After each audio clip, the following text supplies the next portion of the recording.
This year, the tour has been unique because we've been able to participate both in an international festival in Mexico and then also do a domestic tour in the southern states. And it's been a nice blend of representing our culture, the American culture, down in Mexico, and getting to share that with others and participate in their cultures, which is always a fun mix. During one of the parades, I saw Michaela go over and just start dancing with some people while we were just sitting there and waiting, and I decided to go and dance with this little girl, and just to see like the glow in her eyes, she just lit up. The second part of the tour, where we're in the southern states, has been a more unique experience for us. Taking our international show to many different states in one trip and being able to share these international dances with students from all ages. We went to an elementary school in, I believe it was South Carolina, and the students there, from the moment we entered the gym in our Oberek Polish costumes,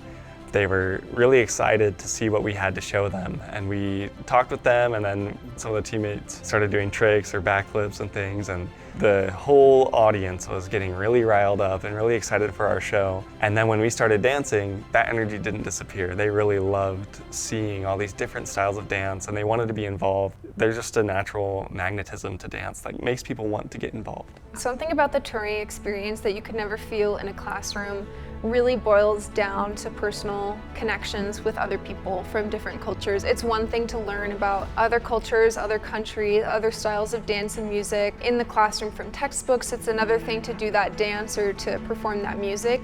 But when you get to talk to someone one-on-one, when you get to play a Romanian song with a band from Romania, they're teaching it to you, they're helping you along with the music. It's something that I've never been able to experience in my life outside of Mountain Strings on tour. I've seen people come up to me in my folk dance experience and thank me for that Ukrainian dance or for that Mexican dance because they're refugees or they moved a while ago or their grandparent was from that country. They just say, thank you so much for performing that dance. I recognized it, that music, that felt like home. That really meant something to me. It's interesting to see how different cultures dance. And I feel like a lot of times people are familiar with their food or their music, but dance is something that a lot of people don't necessarily know about.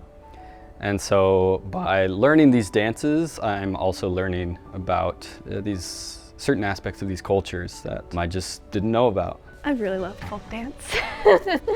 It's been one of the best experiences at BYU, but I really think this is an awesome program, and I'm so grateful that I had this experience at BYU and how we get funded to do these incredible things and meet incredible people. Being a part of this group has been a blessing in my life, and I think God led me to it. At a time where I was searching for a sense of purpose, when I felt like I didn't know if I had much, being on this team has been just a big hug from God. Tonight we have our last performance, and it's bittersweet because it has changed me as a person and how I see the world. Every minute has shaped who I am, who I want to be, how I see my future, what my career is. I can say my major is folk dance because I fell in love with it from the very beginning. But I know that there's so much more in life that I look forward to because I've experienced cultural dance and folk dance at BYU. Just the memories I've made with my teammates, that's something that's going to stay with me forever.